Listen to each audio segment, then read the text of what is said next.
we have to catch up to this week. We started a new sefer, Parashat Shemot, and we have to catch up. To catch up, we have to understand that we ended last week with the story of Yosef and the brothers. And what ends up happening is Yaakov tells Yosef, come down, we're going to give you a bracha. We're going to give all the children a bracha. Double check that it's recording, the audio is good. We're going to give you a bracha. If we already added, push, like, subscribe, push the notification bell. Stop. So what does he say? Yaakov tells, come, I want to bring all the children a bracha. He gives all the children a bracha. He was okay to live 17 years until 147 he passes away. And Yosef comes to Paro and he makes, Yaakov told to make me a promise that you're going to take me out of Egypt. And Baruch Hashem, Yosef was the one who had the ability to do that we spoke about on Thursday, because he was the only one who spoke that, he's the only one who had that promise to Paro of the 71 languages. So Paro agreed to let them go down. And all of Egypt took out Yaakov down to Mata Machpelah, to the cave of the Machpelah, and everyone in Egypt cried for the death of Yaakov. Everyone in Egypt died for the death of Yaakov. Why? They were 2 years into the heaviest famine, and as soon as Yaakov came to the land, the famine ended. The Nile literally came up to his feet. The famine ended.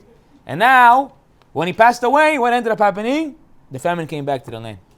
So everyone was crying over the fact that they lost Yaakov. As we know that every time we lose a Tzaddik, its energy and the world is felt. So Yaakov dies and all of Mitzrayim is crying over him. And after the days of crying are over, the days of mourning are over, the brothers started to get a little bit worried. Yosef, they weren't sure if he still liked them or not. Because why? The Midrash relates that when his father was alive, they always used to do Shabbatot together. Shabbat, table, they would sit down, everyone would sit down. As after Yaakov passed away, Yosef didn't invite them for Shabbat anymore. So they didn't know what was going on. Maybe this whole time he was only nice to us because of Abba. And maybe really this whole time he hates us.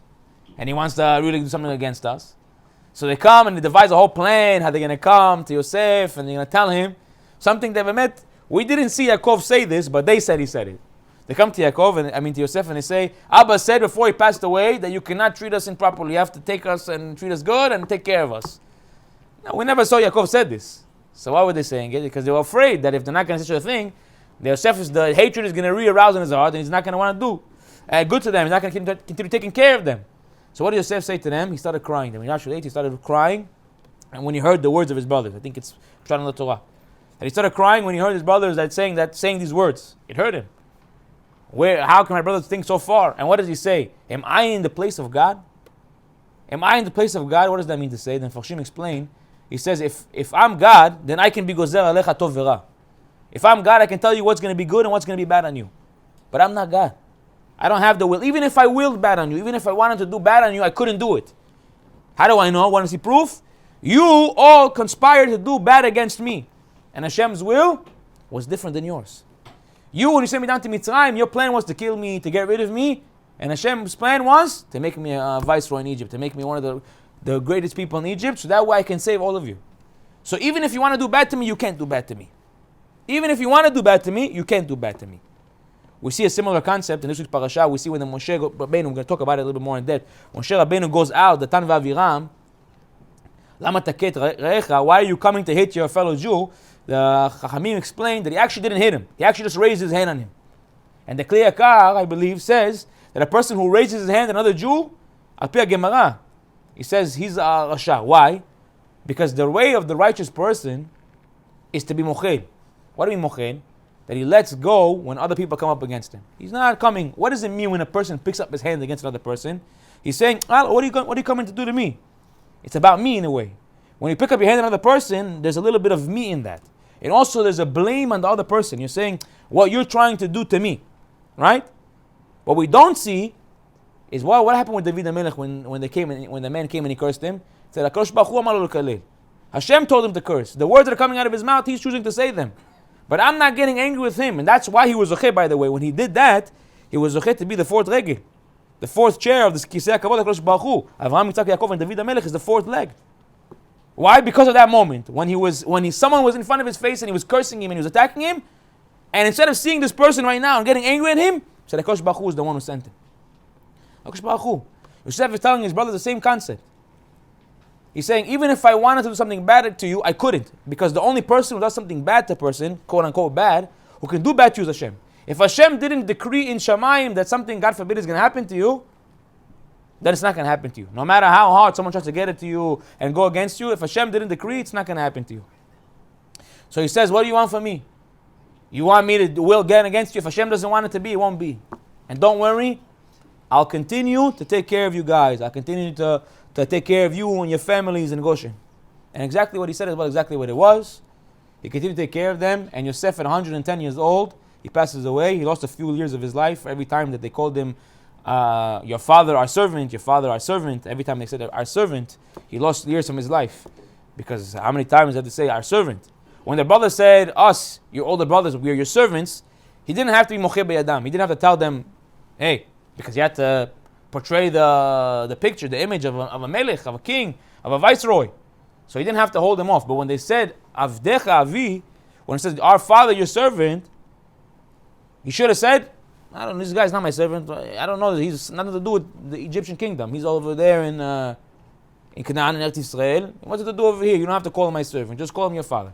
He could have told him something without losing the image of who he was. And the fact that he didn't, he lost years of his life. 110 years he lived. 110 years he lived, the end of his life, he comes to the Jewish people. At this time they were great in number. They came down 70 nefesh, and they were already great in number. And he tells them, Pakod yifkod, Hashem will surely remember you and take you out of this place. And he'll take you out of this place, and the day that he'll take you out, remember to take my bones out with you. And how will you know? When he was saying Pakod yifkod, he was actually telling them a secret. In these words, that when the Redeemer comes and tells you these words, that's how you know that he'll be the Redeemer. When the person comes and says, Pakod yifkod, when he says these two words, the secret recipe, no, that's who the Redeemer is. How do we know? Because in Mitzrayim, there was a few times that people came out and said, Yalla, we're going, let's get out of here, we're going to make it out, we're going to go. Kivchol Mashiach kazeh. In their own right, all the people come, I'm the Mashiach, let's go. So they didn't ask for simanim. What's the simanim? What's the proof that you're Mashiach? The Torah gives us simanim for Mashiach. When he's going to come, he's going to have to give us proof. So Yosef told him, you want to know the proof who the Redeemer is? He's going to tell you these two words. And Baruch Hashem, we see Moshe Rabbeinu, when he came down, he did tell him these two words. And then Yosef dies. The Egyptians, they embalm him. They put him into the tipi, Sharmin. Yeah, they type him up, and they throw him into the Nile. And now he's sitting in the Nile. And also, all the brothers passed away at this point. Now, as soon as all the brothers passed away, this is actually the beginning of this week's Parashat Shemot, the names of all the brothers who came down. And it says that all the brothers came down and it lists them off. Ve'irbu, v'shritzu, and they became plenty, and they became many. As Rashi tells us that the woman would have 6 kids per pregnancy. Imagine, you go to give birth 6 kids every time. Imagine that. It's not like today you have sonograms and you go to the doctor and you have the OGB-N. You know, you don't have one of the OGBYNs today like what you had then. So how do you know if you have 6? You don't know of anything. You're carrying all of a sudden. Here comes one. Oh, here's another one. Oh, here's another one. Here's another one. Oh my God. Can you imagine the woman on the pregnancy bed? 1, she's already almost dying. Imagine 2. Okay, what after? 3. Oh, what's going on over here? 4. And now already he's getting sakana. 5, 6. Every time 6. The first one probably had it the hardest. After that, it already became ragid. You know, they already knew everyone's getting 6. Okay, we know. Yeah, like 1, 2, 3. We know it's going to be over at 6. But the first person had to give birth to 6. Can you imagine? What's going on over here? 6 kids, can you imagine? And they grew in number so fast in Goshen. And at this point, the Midrash relates that Paro, and a new Paro came up into the world, and there was a new Paro, and this Paro who forgot Yosef. What does it mean, forgot Yosef? So there's 2 interpretations. Machlok in the Gemara, Rashi brings down. What was really going on over here? Was it really a new king, or was it the same king and he only forgot Yosef? Right? When a new king came up who didn't know Yosef, what's the meaning? So either it was a new king, a new pharaoh who came up, and he didn't care about Yosef, or it was the same old one, and he got to the point where all the goodness that Yosef did to him, all the merit and all the goodness that Yosef did to him, he didn't care about it anymore. He said, move on with my life. Who cares about him? He didn't care about the appreciation. He said, now I'm going to go bad. Why? What was he worried about? The Midrash relates that the Jewish people became such a big number that they were worried that the Jews and their enemies would gang up together, make an alliance, and come out to war against them. And what would happen? The Egyptians would lose. Because now the Jews are very great. And right now, yeah, they're over there in Goshen, and we don't really see them. Once in a blue moon, we pass by Lakewood, we see them as we're driving by. We say, look at these guys, yeah, and we drive by. But look how many there is over there. There's tons and tons and tons and tons. One time I remember I was driving past Kiryat Yoel. They have houses over there like Yerushalayim. Apartment. One building complex. Maybe in one building complex you have 150 families. Apartment. It's crazy. Now imagine that's all over. So they come and they see, wow, look how many Jews. Baruch Hashem. Look how many. So they got worried. So what do? We got to figure out a plan. So what did they do? They figure out a plan. The Midrash relates. How did they get the Jews out of Goshen? So Paro says, I have a great idea. Here's what we're going to do. We're going to send out proclamations. We're going to send out letters in the mail saying that in the city of Egypt, we're opening a new construction business. We're refixing the city, and we need people for jobs, and we're paying very good wage. And they wrote on the paper, $150 an hour, anyone who comes, and they sent it out, and all the Egyptians came, and now the Jews are in Goshen, and they hear that in Manhattan, there's this new opportunity for a job. You can go and you can make $150 an hour, and they're looking across the water, they see over there all the Egyptians working and making money, and who comes out on the first day to cut the ribbon? Paro comes out himself, and he lays the first brick, and it looks like a beautiful cause. So comes the Jews who are sitting in Goshen, and says, listen, it's all tov yafe over here. It's nice, but we have opportunity to go, get flused out over there. We got to go do what we got to do.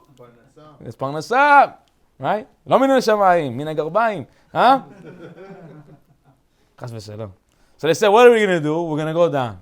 What happens? The Jewish people come down. And at the beginning, what happens? They come, they get the nice pay, they go home at the end of the night, they counted their money, they put it behind the tube sacks, behind the bed, and the balatot, right? They're hiding all the cash. Yeah? And then after a few days, what ends up happening? All the Jews now, imagine now, a few of them went, and then more heard. Now you got a huge bulk of Jews. Pretty much everyone except for the Levi'im are in Ramses, in the city of the main capital of Egypt, doing work. And all of a sudden, they're getting closed by the police officers, and they lock them in there, and they tell them, you're not going home. Slowly but surely, they pulled out all the Egyptians, until there's only Jews left, and they were just sitting over there, they couldn't leave, and then they forced them into slavery. From this, they forced them into slavery. Once we got them to leave their homes, now there's no way to get out. We got you here ready, now you're ready. That's it, your goose is cooked. Nowhere to go. You're stuck here. And that's how we became slaves in Mitzrayim. From over here, we learn a crazy, very, very important principle. I'm probably going to talk more about it on Thursday for the sake of time, but the idea is that in life, every single individual is faced with a conflict between religious ideologies and money. And you may think to yourself that by going after the money, you're doing what's good for you, but in the end, all you're doing is imprisoning yourself. Because whether you like it or not, a person who runs after money, a ta'ava, ohev kesef, lo yizba kesef. What does Shlomo HaMelech say? A person who is hungry, who loves money, he'll never become satiated from money. His whole life he'll run after the money, and he'll always have half, or whatever he wanted. He had two, had 1 million, he wants 2. He has 2, he wants 4, so on and so forth, his whole life, and he'll leave the world with half of whatever he wanted in his hand. When it comes to ta'avot, you only have half. You'll never be fully satiated. So when a person goes out to the world and says, I'm going to go chase after the money, you're putting yourself in a way, kivechol, like slavery. Why? Because you're making yourself a slave to the dollar. On the other hand, and there's other side of the talking, when you have emunah and bitochon and Kodesh Baruch Hu, and you say, Kodesh Baruch Hu is metzaveh la ben adam. Kol Rosh Hashanah. Every Rosh Hashanah, Kodesh Baruch Hu is metzaveh la ben adam, gozer la ben adam, how much money he's going to make, and I believe it wholeheartedly. I heard a story this week. I don't remember the name of the people, you have to forgive me. It's a real story of a guy who had I think it was a clothing store, and he was very well known, and he was doing very well, and he became very, very busy, and all of a sudden the guy opened up for him across the street. The same exact store across the street, another Jew. He sees that he's bopping, he sees every Jew, when he sees a business, he only sees the holes in the business. What could be better? As soon as he walks into the restaurant, you see over here, every Jew. So right away he came into the business, he saw, over here is this, and over here is this, and his efficiency isn't so good, and he's not popping out like if I can come over there and I can automate it, and I can make it AI generated, and I make more money, okay? He starts asking ChatGPT, how do I steal his business, okay? Don't do it, sir. No? Okay? As what does he do? He opens a And what do you think the guy's going to do? You open up across the street for me. You don't have busha. You don't have this. Adrabah. He calls the guy over. He tells them, who's your supplier? I'm getting from so-and-so. How much you paying? I'm paying, I don't know, $20 a unit. $20 a unit? You're getting clipped. Let me give you a number. $15 here, $15 a unit. And where this, that's giving him all the advice in the industry to survive. The guy's looking at him and tells him, Shnu Majnun, what's going on with you? I'm across the street from you, I'm your competition. He starts laughing. He says, you're my competition? Not in a cocky way, like he's trying to get to his head like he's Arnold Schwarzenegger. No. He's telling him, you're my competition? Adrabah, I'm happy you came. Now I have to work less. He says, what do you mean? HaKadosh Baruch Hu mitzaveh alai what I'm going to make for the year, whether you're here or whether you're not here. Whether you're here or you're not here, HaKadosh Baruch Hu already mitzaveh how much we're going to make. So now that you're here, Adrabah, even better, you took half the business, now I can go home at 2 o'clock. I don't have to stay here till 5. The guy was in shock. It's funny, and you think it's far-fetched, right? Okay, I'll tell you a personal story. I didn't come to talk about it, but I'll tell you a personal story. Me and my mom, we're partners in the business, right? And we have a business. I never knew you over here. I'm Baruch Hashem, I'm behind the scenes. What do I mean behind the scenes? I mean the kollel. That's my part of the business, the kollel. She does everything, I'm a kollel. Now, I do a few things, Baruch Hashem. Now what ends up happening? We had someone open up a block away from us. The same exact business model, same everything. Mom came to me, she was worried, what's going to be? I told her, Mom, what are you worried about? HaKadosh Baruch Hu is mitzaveh le'ben adam, how much money, whether she's here, whether she's not here, whether they come, whether they don't come. Ma akhbat lanu. Lo maziz lanu. It doesn't affect us. At the end of the day, what we're going to make. So let them come. Shel briut. And it's true, and if you b'amin, and if you work on your emunah, and your bitachon HaKadosh Baruch Hu, you can also get to this level. It's very difficult. You think it's very difficult? Adrabah, it's extremely easy. Once you get to the point where you know how to throw, meaning shlach al Hashem, throw on to Hashem all your worries, He's gonna be the one to redeem you. He's the one to take you out. When you get to that point, when you have the emunah bitachon HaKadosh Baruch Hu, life is smooth sailing. Stress comes, HaKadosh Baruch Hu, this one's on you. I don't take care of these things. Sitting down in kollel, he's learning. Hello, but you have a bill coming at the end of the month. Not my problem. As my Rav was, we had a Hanukkah party. It was a mandatory Hanukkah party. Mandatory, but it was a Hanukkah party for the Avrachim, for the guys in the kollel. And Rav Boaz, my Rosh Kollel, he said something beautiful, and I was like, wow, I connected with so much. He says, when they closed the kollel that I was learning in when I was a little bit older in age, I didn't know what to do, so I went to Sharet Zion. And I told them, I want to come learn over here. And the rabbi told me over there, listen, you're a little bit too old already for the Avachim over here, and you're Baruch Hashem, you're holding. I think you should go open up your own kollel. So our boss says, man, I need opening a kollel. What's the connection? I call someone to ask for money, I'm praying, and they doesn't answer the phone. I hate to do the ask for money and all these fundraisings. He says, don't worry, go and have atzlacha. So what do? I found 5 Avachim, and we went. And at the end of the month, who's going to pay them? I don't know. I put HaKadosh Baruch Hu kivechol in the corner. I told him to figure it out. And this was 17 years ago.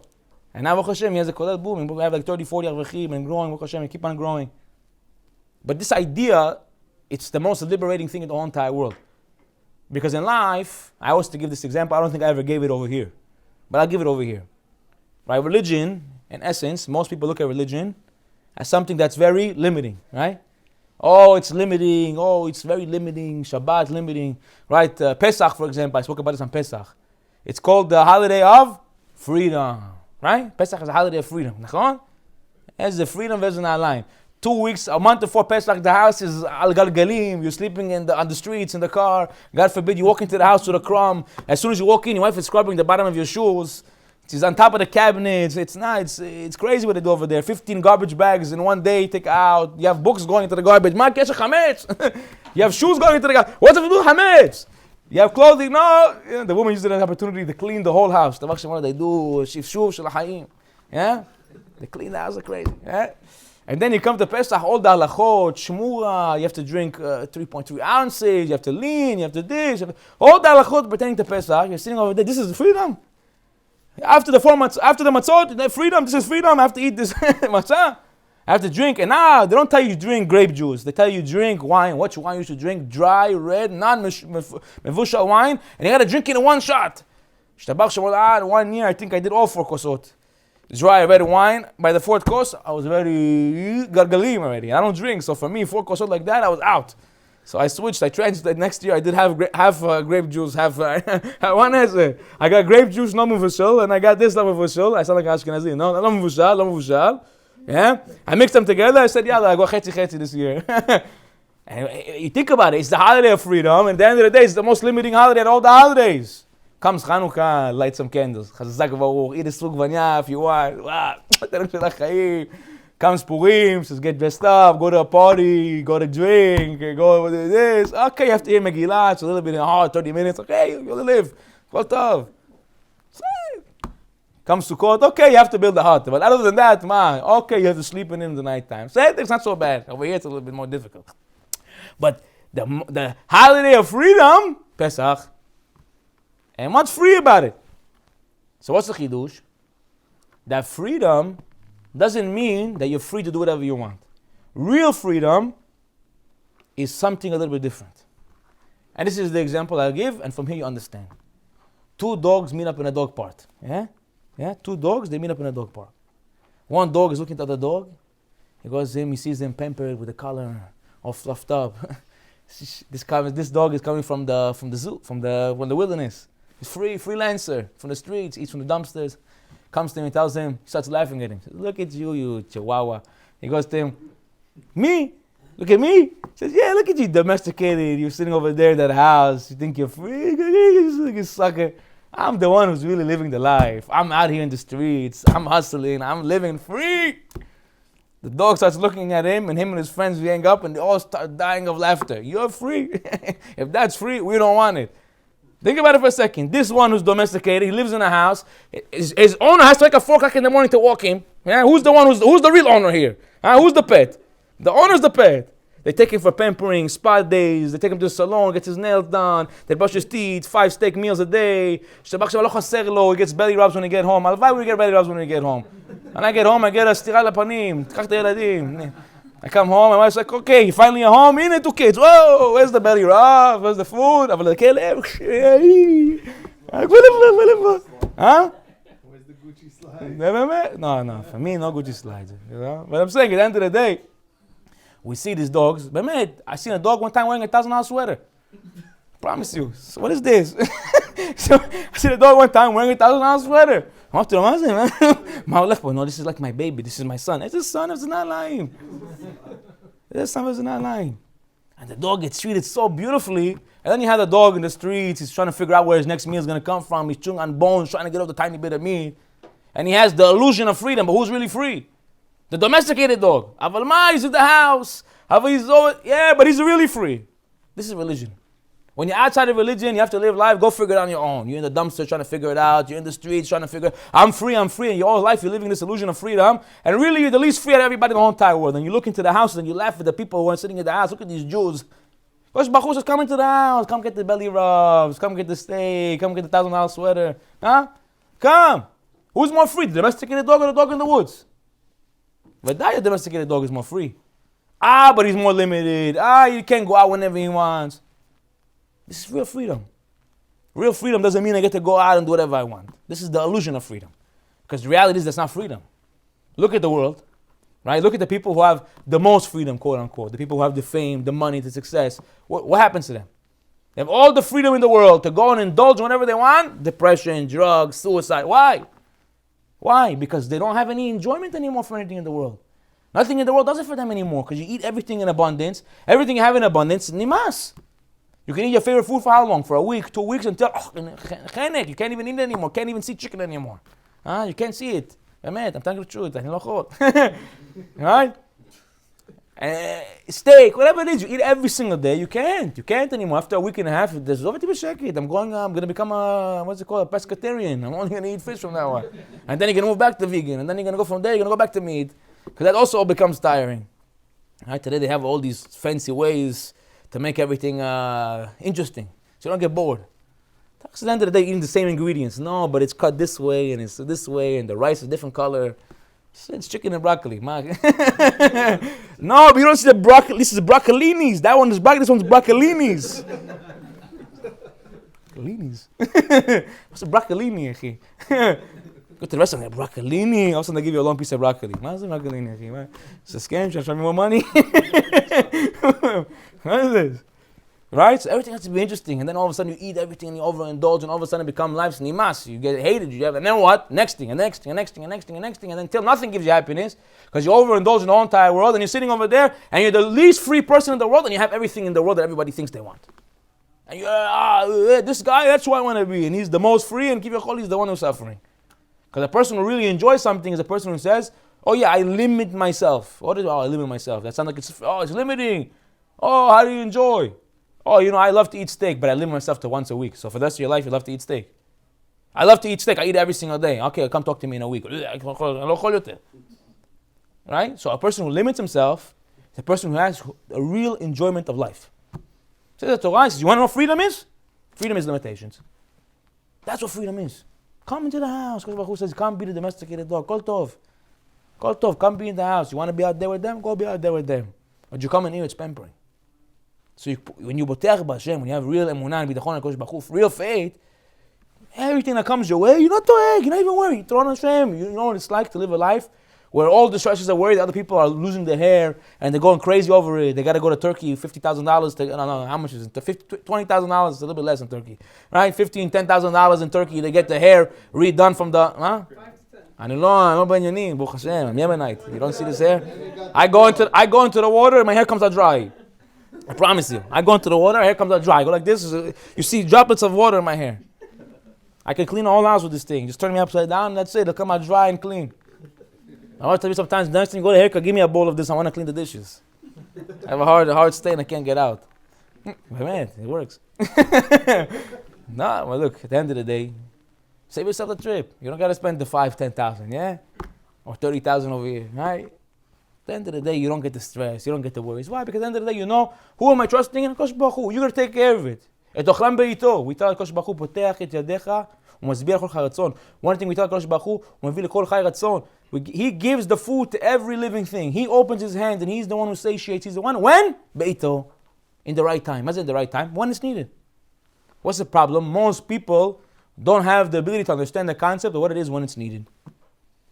They think when it's wanted is when it's needed. No. When it's not wanted is not when it's needed. Kosh Baruch Hu will take care of everything when it's needed.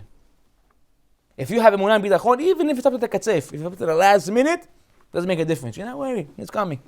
And I'm countless amount of stories. I won't bore you with all the stories. There's countless amount of stories of sages, of rabbanim, people that we know, that were b'tech b'Hashem, and in the last second they got a Yeshua. Okay, Kosh Baruch Hu takes care of everything. Think about yourself. Every time you get to something in your life, think about it. Did it get resolved in the end? All the stress, all the worries, all the cries, all the tears, all this. And in the end, you didn't even do anything. All your cries and your worries didn't help anything, did nothing to the situation. The guy figured it out by himself. We had a package coming in the mail the other day from Israel. So my mom called me and says, where's the package? I'm seeing over here the USPS, I'm checking the thing, it's telling me it went back from, honestly, I've never seen this in my life. God bless the USPS. Those people are, God bless, okay? Okay? I checked the shipping, it says Brooklyn, and we live in Brooklyn, yeah? Brooklyn somehow ends up back in Jamaica, Queens. Now it's in Patterson, New Jersey. What is Brooklyn? What is this roundabout way of getting the package to me? So now my mom's like, maybe they're sending it back to the sender. Because it started off in Patterson, New Jersey, went to Jamaica, Queens, came back to Brooklyn, went back to Patterson, New Jersey. And somehow, we don't know what's going on with this package. My mom called me and says, listen, you got to go figure out what's going on with this package. So, of course, what I do, hold, yeah, these USB, please hold. 3 hours in the car, you're using this thing. Finally, get someone on the phone. Hello. Like a breath of fresh air, you hear them. Some, I don't know what, the most nasty people in the world. Hello. They get on the phone with the attitude already. Hello, Mark, you don't even know who I am. How would you give me attitude already? How do you start the conversation with attitude? You don't even know who I am. Hello. Right away. I said, excuse me, how you doing, man? I said, I have a package. You check the status for me. She checks the whole thing. What's the maskana? I don't know. What I call you for? I also don't know. So I can also be UPS. Can I get my salary in the mail, please, next month? If the answer is I don't know, then everyone doesn't know. Baruch Hashem, I want my check next week. So she goes, okay, go to the local post office. I go to the local post office. I wait over there in the long line. Okay, finally get to the door. I get to the woman in the window. She puts the tracking number in the website and she's reading to me what it says over there. I'm looking at her. I'm like, do you think that I didn't check the tracking number before I walked in here? I'm like, I know what it says. What's going on with the package? She Because I don't know what to tell you. I don't know. Oh, wait. I can't speak to the manager. So the manager comes, and after waiting half an hour, now I'm thinking she's doing in the back. She's pitpullim, she's going into the sugya, she's looking and seeing. 30 minutes, sir, I don't know what to tell you. I just don't know. I promise you. Hands me a number. Call this USPS office. I called this USPS office. Now, I kid you not, the whole time I'm telling my mom, Ima, don't worry, the package is going to come. Right? And she's like, no, you got to go check, you got to go this, you're going to send it back, I'm going to lose the money. I'm like, okay, whatever you want, Ima, kibud avayim, you tell me to go, I'm going to go do it. But I'm telling you, just don't do anything, it's going to come. Okay? Long story short, I called the other place, get the guy on the phone. The guy answers me after 7 days of calling him. He finally answers the phone. He tells me, what do you think he tells me? I don't know. Chazaku Baruch, right? And now I just say, you know what? We're going to file a complaint with the thing. I kid you not, if I will show you the email after this. I get an email from the woman. What does it say? Very weird. We don't know what happened with your package. Tell the person in Israel to file a claim to see what we can do with the insurance. Good? I'm like, okay, let's see what happens. I'll sit and wait. Literally a day later, my mom calls me, a package giya. The package came. I promise you. Now, all that work that I did, USPS, Ryder Street, this place, Lo exactly klum, didn't help nothing. I promise you nothing. All the I don't knows I got didn't help nothing. All I did was waste my time. And in the end, it came anyways. So what I see from over here? In life, a person thinks, look how much you should loot, I have to go, I have to run, I have to go break my head, I have to go kill myself, and then anyways you're going to get it, man. It reminds me of a story I heard one time, I heard it this week in a shiur. So the rabbi says, I don't remember which rabbi, but he says there was a story about a guy who had a barrel of wine. And he came to the rabbi and he says, Rabbi, I have a barrel of wine, I have 4 spindles on the wine, and I'm pumping out wine from it, but I'm not making parnassah, my parnassah is light, maybe I'll take a second job. So the rabbi tells him, so add another spindle to the wine barrel. So the guy looks at him and tells him, but Rabbi, what's it going to help? Does this one, the same barrel of wine, what make a difference if I add another spindle? It's the same amount of wine, it's going to come out faster. I don't have enough wine. So the rabbi tells him exactly. You're looking, let me go get another job, let me go this. You're not dealing with the root cause. What's the root? Akash Baruch mitzaveh ben adam how much parnassah is going to get. The amount of money is in your bucket. Akash Baruch already said how much you're going to get. Now you're trying to add more spindles into the thing. Let me go add another source, another this. There's only a certain amount of money in the thing. What are you going to do with it? Okay, I'll let it come from here, let it come from here. And at the end of the day, it's only a certain amount. Can't add more. So what do you have to do? Go pray for more money. Instead of let me go this, let me go that, start doing pitpullim, start running around like a chicken without a head. Go pray for more money. Understand? If you believe wholeheartedly, promise you, if you believe wholeheartedly, whatever he was designated for you for the year you're going to get it. Guaranteed. You are going to get it. Guaranteed. Believe it, you're going to get it. I'm telling you. We had a whole show about it. Go back, go to the YouTube, you go down over there. I don't forget what the title was, but you'll figure out it. Listen to all of them. Listen to all of them, you get a few good chidushim along the way also. Yeah? We talked about this. What it is, the idea of Emunah. Okay, this side tangent. We didn't come to talk about this, but we did. Now, continue with the story. Now, Paro, because he's worried now, he puts all of the Jews in Egypt in slavery. And he says, okay, this is how we're going to deal with them. And then one of his astrologers comes and tells him, I see through the stars that a Jewish baby boy is going to rise up. And from this Jewish baby boy, he's going to overthrow you. He's going to take out the Jews from here. And tell them all this in name of what this baby boy is going to do. So what does Paro say? I bring down a decree that every Jewish boy who is born needs to be thrown to the Nile, put to death. So he comes to the 2 midwives, 2 Jewish midwives. They said there was Miriam and her mother, Yocheved. They were the 2, Moshe's mother and his sister. These are the 2 midwives. And he comes and he tells them, I want you to go, and every baby boy, I want you to kill him. Every Jewish baby boy, I want you to kill him. And what did they do? They listened? They didn't listen. Look at the Jewish man. Look at the Jewish. Every Jew is a lawyer. Yeah? So what ends up happening? Paul comes and says to them, hey, I told you to kill every single baby. She goes, listen, the Jewish women are not like the Egyptian women. By the time we get over there, they're ready to give birth. The Egyptian woman, we get over there, it takes a long time. But the Jewish woman, we're ready to get over there, the baby's born. Look at the baby boy. What are we going to do already? You can't do anything in the process. So he takes matters into his own hand. They start throwing babies into the Nile. Long story short, we see that, without getting into all the details, I don't want to take up too much time. maybe a different time, but in essence, Moshe's parents, they go back together. Because at a certain time, Miriam's Amram, Moshe's father, he decreed on all the Jews not to be with their wives, because we can't have. If we're gonna have a baby boy, he's gonna die. So he says, don't have a relationship with your wife. And then Miriam came to her father and told him, you're worse than Paro. So what do you mean I'm worse than Paro? What did I do? He says, he only decreed on the boys, you're also decreeing on the girls. Because you don't know, you get a 50-50 chance. Every time you're together, maybe it's a girl who's born. Now you're stopping them all together. What if a girl comes out, she's going to live? Right? So he says, you're right. And what did he do? He went back to your wife. After that time, Moshe Rabbeinu was born. Moshe Rabbeinu was born. We all know the famous story. His mother puts him into the Nile. He goes over to Paro's daughter. She takes him in. She adopts him into the house of Paro. There's a lot of midrashim on this inyan. I don't want to go into all the details. Obviously, Miriam, we know, she follows and she looks. And then she sees that Moshe Rabbeinu didn't want to nurse from any Egyptian woman. So Miriam says, if you need a wet nurse, which is a woman who gives milk to the child, if you need a wet nurse, I actually have a woman. And actually ended up being that Moshe Rabbeinu's mother actually fed him. For the years that he was breastfeeding, she fed him. And then obviously we know Moshe Rabbeinu grew up in the house of Paro. And Rashi writes that he became he became very high position. He came in charge of the house of Paro. And then the Ramban writes, now this is where I wanted to get to. The Ramban writes that something very interesting. That as soon as Moshe Rabbeinu heard that he was Jewish, that they told him that you're a Yehudi, as soon as he heard, he asked to go out and see what's going on with his brothers. And then it says, the Pasuk says, and the days came, right? And the days came that Moshe became older, became bigger, became greater, right? Rashi writes that he became more stature, he became a higher position in Paro's house. And what did he do? He went out to his brothers to see Besivlotam, to watch, to see their suffering.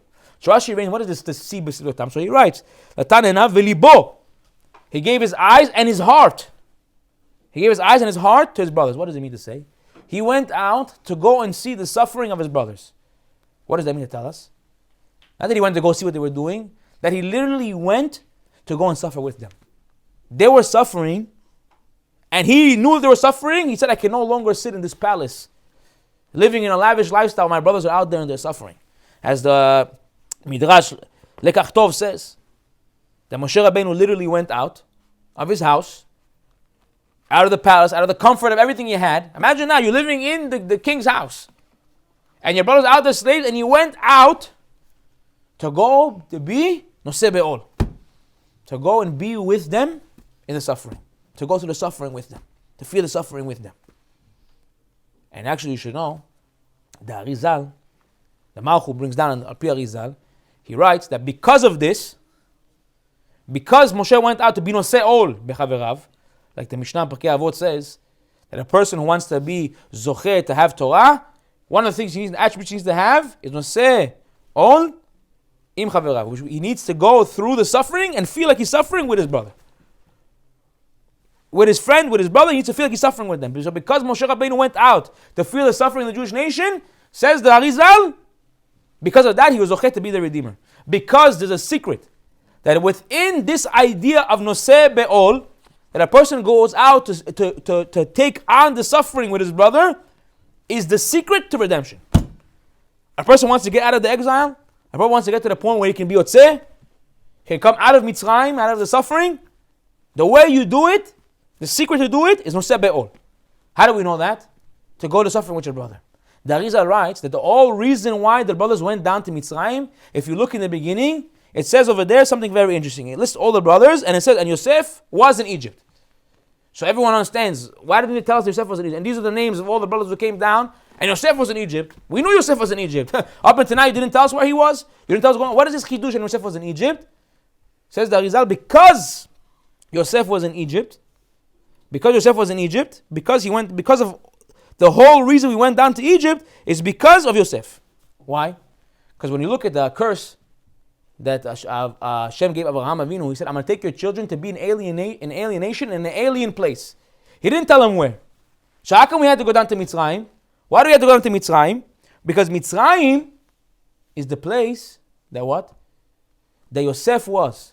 The whole reason we went down to Mitzrayim was because the brothers sold Yosef. The shorish, the source, the reason why it's the source of all the exiles in every exile after Mitzrayim is Mitzrayim. It is the beginning, it's the origin point of all the exile the Jewish people will face is Mitzrayim. And Mitzrayim, if you look at the Mitzrayim, what happens? The word Mitzrayim is mem patuach in the beginning and mem satum in the end. It's open in the front and it's closed in the end. Meaning to say it's very easy to go into Mitzrayim. But to get out of Mitzrayim is impossible. It's closed. They don't know how to get out. Once they went into Mitzrayim, they didn't know how to get out. They were stuck over there. How do we get out of this place? How do we get out of this suffering? How do we get out of this slavery? They didn't know where to go. They didn't know what to do.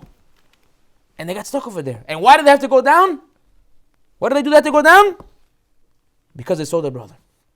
Because they sold their brother is the whole reason we had to go down to Mitzrayim. Such a suffering place. Why? What did the brothers do? If we look back at the sale of what the brothers did, they actually, the Midrash relates, they actually went through every calculation. They didn't go easily say we're going to kill our brother. They went through every calculation like an Av Bet Din. Like a person who's in the Bet Din, who's bringing down a din on a Ben Adam, who's bringing down a judgment on a person. They sat down for days trying to figure out if Yosef was Chayav Mitah. And what was the maskana? They came out that by law, din, that he's Chayav Mitah. Chayav Mitah. So what did they do wrong? They went, they did the calculation, they did the homework. They were 9, Hashem was mitzaref itam. As the Midrash relates that who was alive when the brothers came back and he told them, when they told Yaakov that Yosef was killed, Yitzchak was still alive and Yitzchak knew that Yosef was still alive. And how come he didn't tell him? Because HaKadosh Baruch Hu was already decreed that no one could tell him. Yitzchak could have told his son from the beginning. 22 years of suffering could have saved him, but he didn't because HaKadosh Baruch Hu ba'atzmo and himself didn't want him to know. Because he was mishatef pu'ula with the din that they gave. He was one of the asara. He was mishlim daminyan. There were 9, he was 10. So you see, they did it. What did they do wrong? So now we have to go look at the Lashon. When they came to Mitzrayim, what are the things that they say? We sinned in that we didn't have a mercy to our brother. That he called out to mercy for us, and we didn't have mercy on him. We didn't have mercy on him. So what are they talking about? What do you mean they didn't have mercy on him? When didn't they have mercy on him? When they put him into the bowl, when they started to sell him, when they decided that his decree was to be Chayav Mitah, to be put to death, they put him in the bowl and he cried for mercy.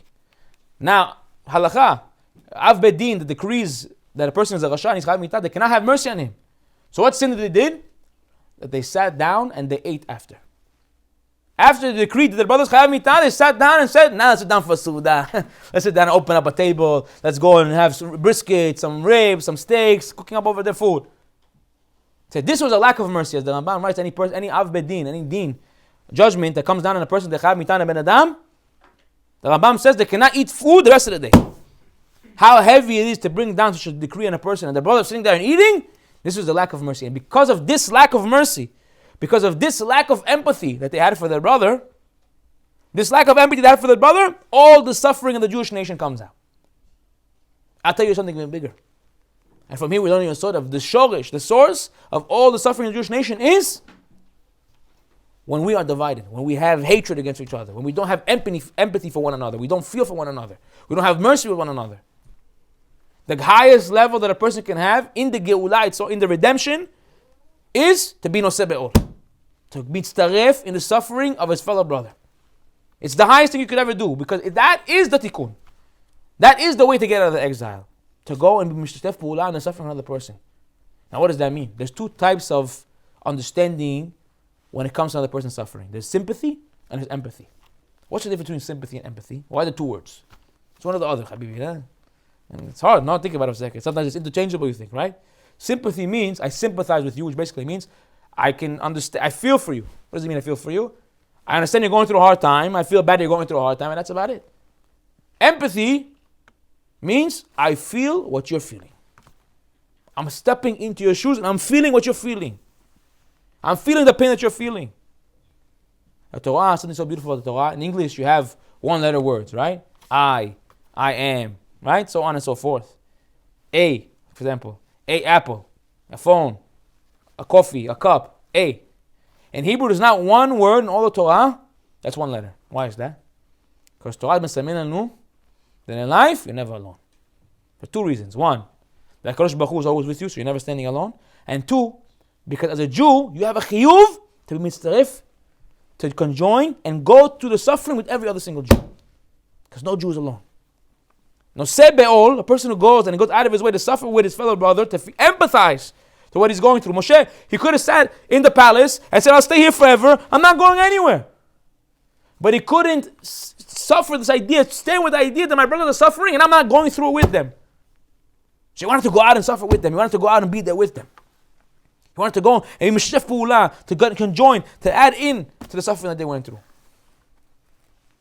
Took himself away from all of the goodness to go and join in with them. And because of that, he was okay to be the leader. Because of that, he was okay to be the redeemer. And I'll teach you something even bigger.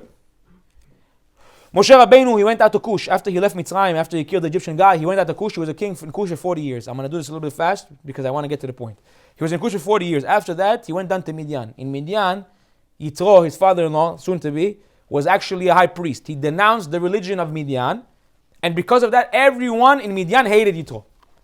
And all of his cattle, not one person wanted to be roet son. Not one person wanted to be a shepherd for his cattle. And who had to be a shepherd for his cattle? His daughters. And when his daughters would come to the well, the other shepherds would treat them so bad, they would not let them water their flock until the end.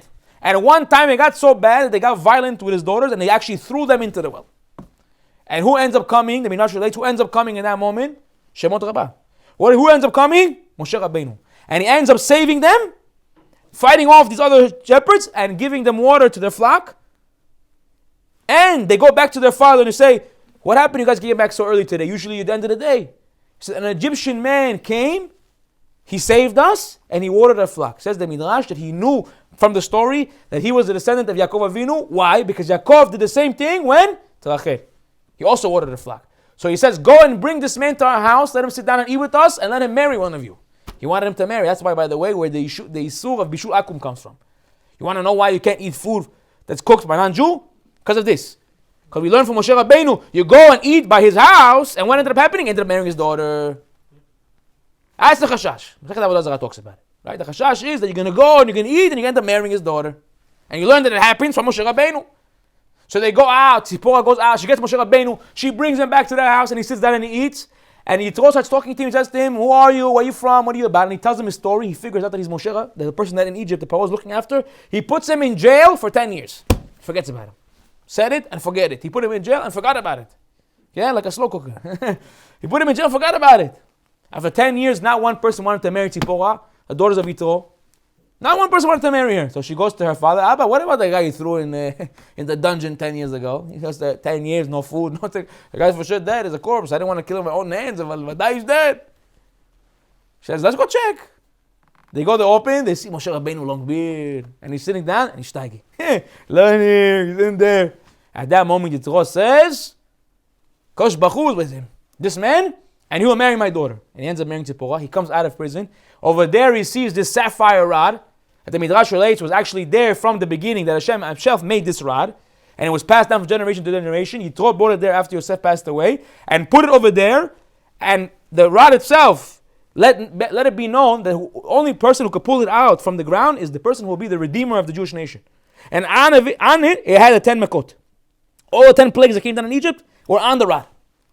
Come Moshe Rabbeinu, this rod was about 600 something pounds. Extremely heavy. He had a sapphire, it was extremely heavy. Come Moshe Rabbeinu, and he picks it up from the ground.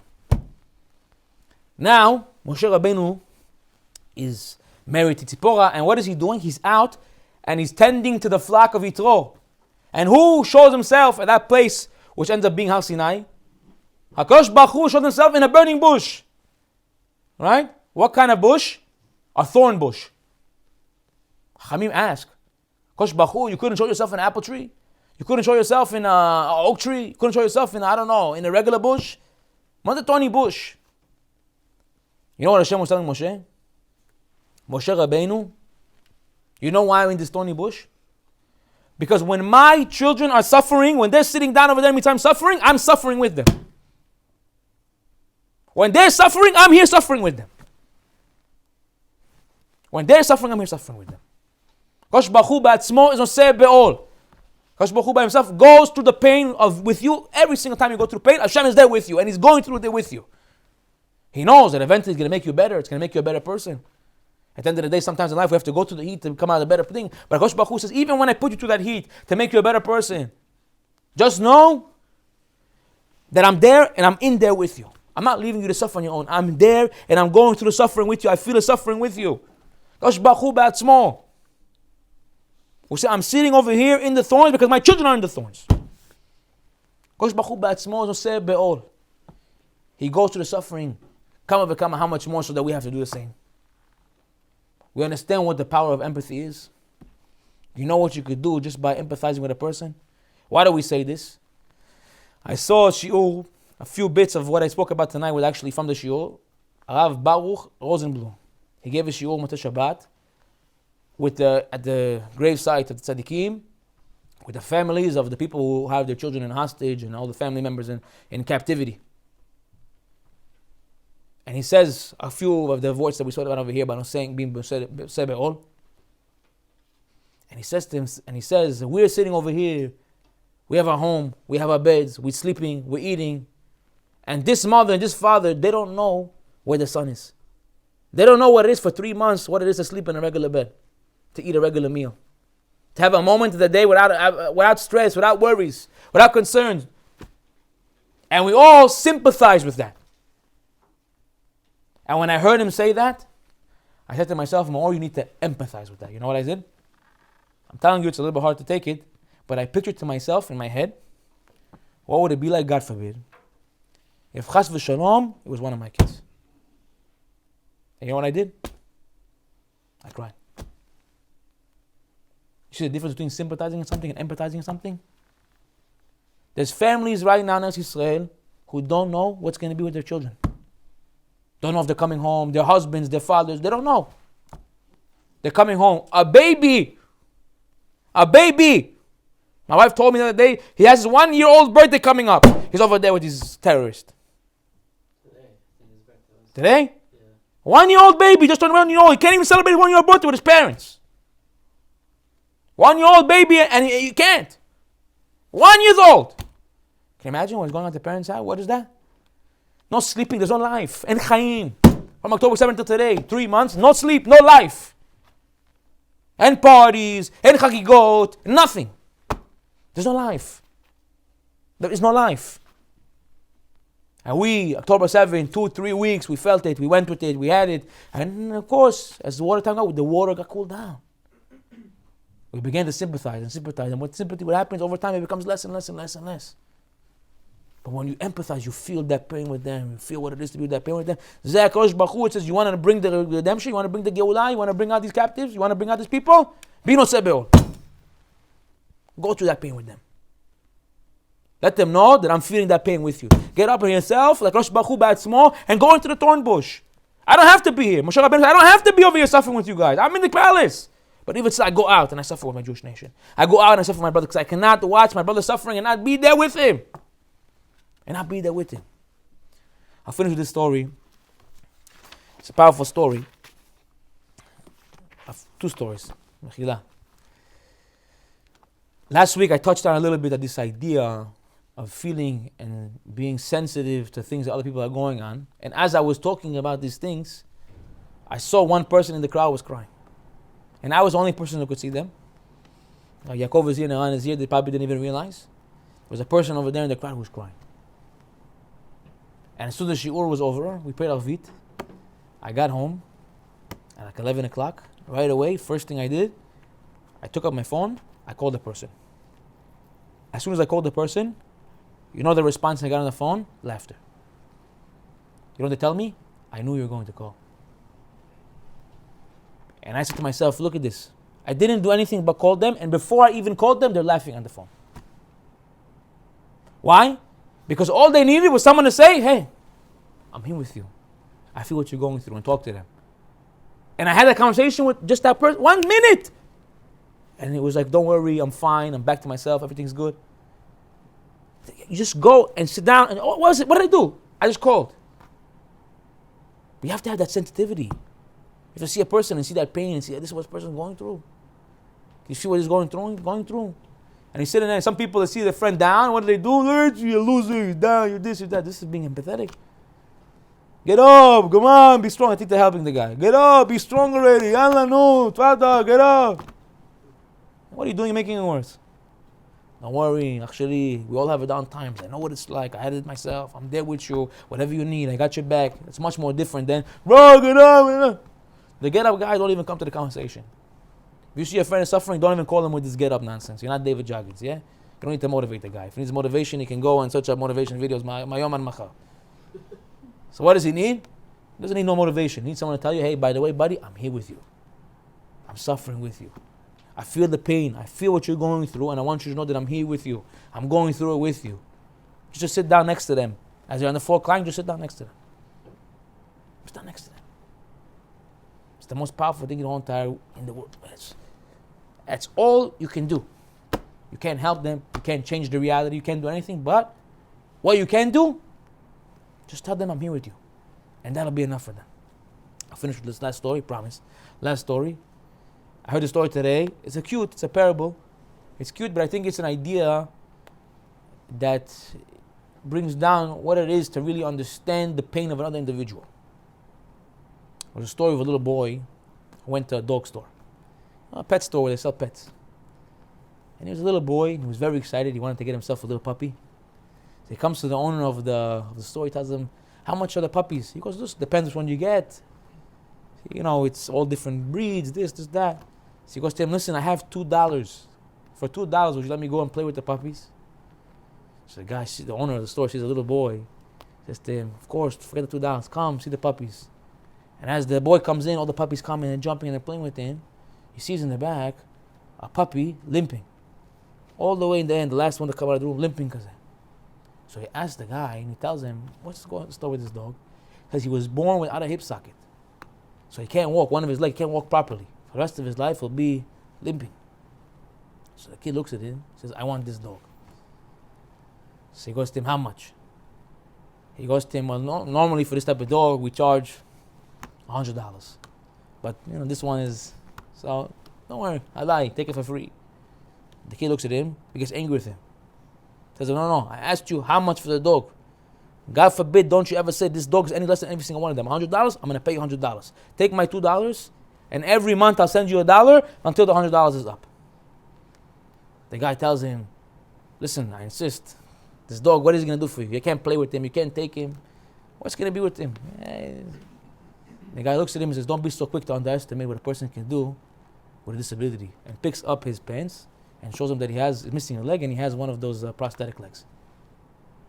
Tells him, I want this dog because I know what it is to feel like him.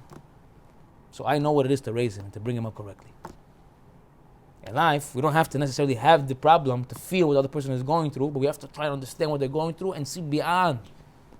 See beyond and help them and be there for them and go through it with them and feel that pain with them. When you do that, when you know be'ol, when you go and you join in the suffering of your friend, this is what brings the Geulah, this is what brings the redemption. מאוד בזוכה את הגאולה האמיתית, משיח צדקנו במהרה בימינו. כן רצון ונאמר אמן.